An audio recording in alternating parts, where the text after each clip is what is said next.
জল পরিষ্কার থেকে ঘোলা হতে শুরু করে শেখ হাসিনার বক্তব্যকে ঘিরে। কোটা সংস্কার আন্দোলন নিয়ে বিভ্রান্তিমূলক বক্তব্য রাখেন বাংলাদেশের যশস্বী প্রধানমন্ত্রী শেখ হাসিনা। তিনি বলেন, মুক্তিযোদ্ধার সন্তান নাতিপুতিরা কেউ মেধাবী না, যত রাজাকারের বাচ্চারা নাতিপুতি হলো মেধাবী, তাই না? মুক্তিযোদ্ধার সন্তান নাতিপুতিরা কেউ মেধাবী না, যত রাজাকারের বাচ্চারা নাতিপুতি হলো মেধাবী, তাই না? প্রত্যেককে জানাই জাতীয়তাবাদী শুভেচ্ছা। আপনারা দেখছেন নিউজ 10 বাংলা, আমি রয়েছি ইনামুল ভূঁইয়া। আর এই যে বক্তব্য, এই বক্তব্যটাকে ঘিরেই তারপরেই আন্দোলন রূপ নেয় সহিংসতার। বাংলাদেশের শান্তি শৃঙ্খলা বাহিনীর তৎপরতায় চলে ব্যাপক গুলি এবং লাশ হয় আবু সাহিদ সহ 150 জনের অধিক। ছাত্রছাত্রীদের স্লোগান সরকার বিরোধীতে পরিণত হয়, লাল হয় রাজপথ।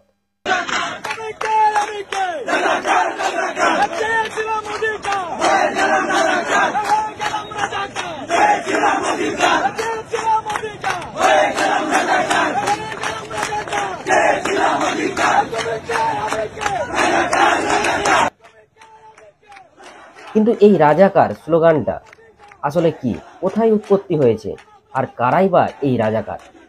1971 সালে বাংলাদেশের স্বাধীনতা যুদ্ধের সময় রাজাকাররা ছিল পূর্ব পাকিস্তানের এক আধা সামরিক বাহিনী।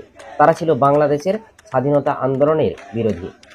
পাক বাহিনীর সঙ্গে হাত মিলিয়ে তারা গণহত্যা, ধর্ষণ এবং আরও নৃশংস মানবাধিকার লঙ্ঘন ঘটিয়েছিল বাংলাদেশে।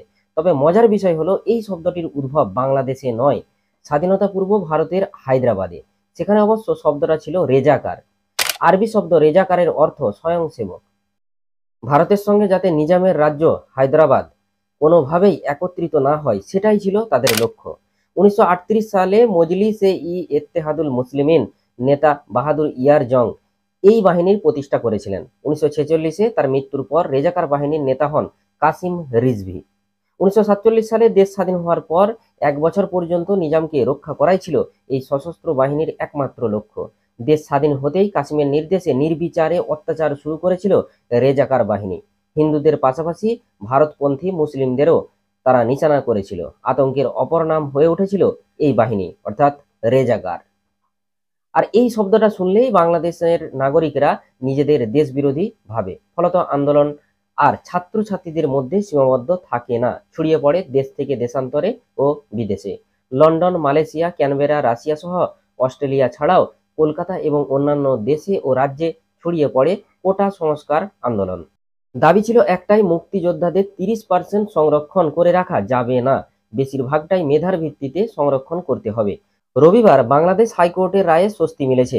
মেধার ভিত্তিতে 93%, 5% মুক্তিযোদ্ধাদের এবং অন্যান্য 2%।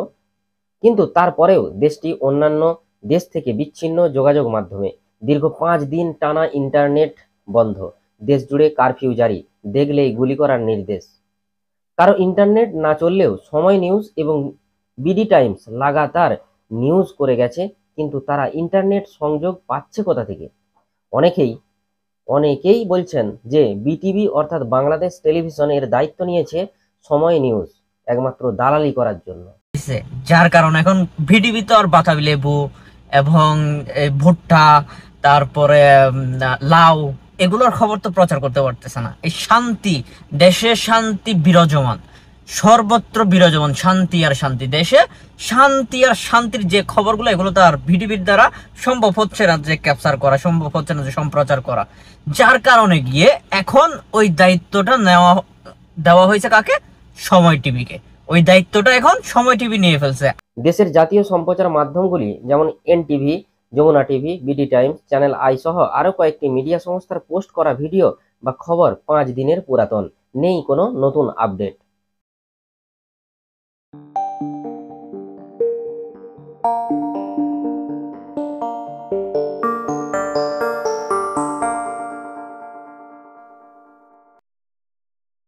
তবে আজ অর্থাৎ মঙ্গলবার রাতের মধ্যেই সমস্ত ইন্টারনেট পরিষেবা চালু করা হবে বলে কথা দিয়েছেন।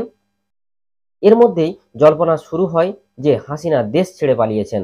ফলাও করে তার টক্কর দিয়ে বলেন হাসিনা, কি বলছেন দেখুন।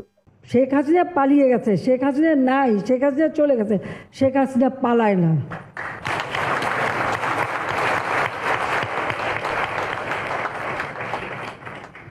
75 সালের পর 6টা বছর হ্যাঁ আসতে পারিনি, কিন্তু যখনই সুযোগ পেয়েছি ওই খুনি যুদ্ধাপরাধী, আমি জানি আমি যখন আমার বাপ মা ভাই বোন সব মারছে, আমাকে মারতে পারে, আমি পরোয়া করি নাই।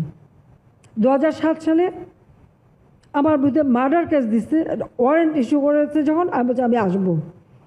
তবে বিটিভির ভবন পুড়িয়ে দেওয়ার জন্য খুশি বাংলাদেশের অনেকেই, কারণ বিটিভি লাউ, বাতাবি লেবু, কুমড়ো সহ মুগ ডাল সহ একাধিক কৃষিজ পণ্যের ফলন ও বাজার দর নিয়ে খবর করে এবং করেছে। আন্দোলনের চিত্র কিছুই নেই, অর্থাৎ আন্দোলনের কোনো খবরই তাদের চ্যানেলে নেই। তবে এই আন্দোলনের পিছনে নাকি বিএনপির হাত আছে বলে মনে করেছেন গুটিকতক ছাত্রছাত্রী।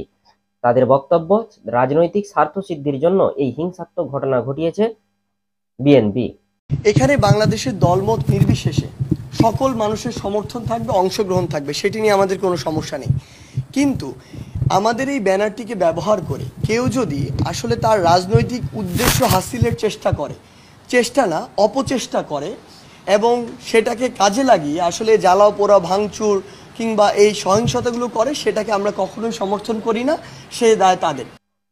এবার বিচার বিশ্লেষণ শুধু আপনাদের কাছে। দর্শক কি বলবেন জানাবেন কমেন্ট বক্সে। দেখতে থাকুন নিউজ 10 বাংলা। ধন্যবাদ।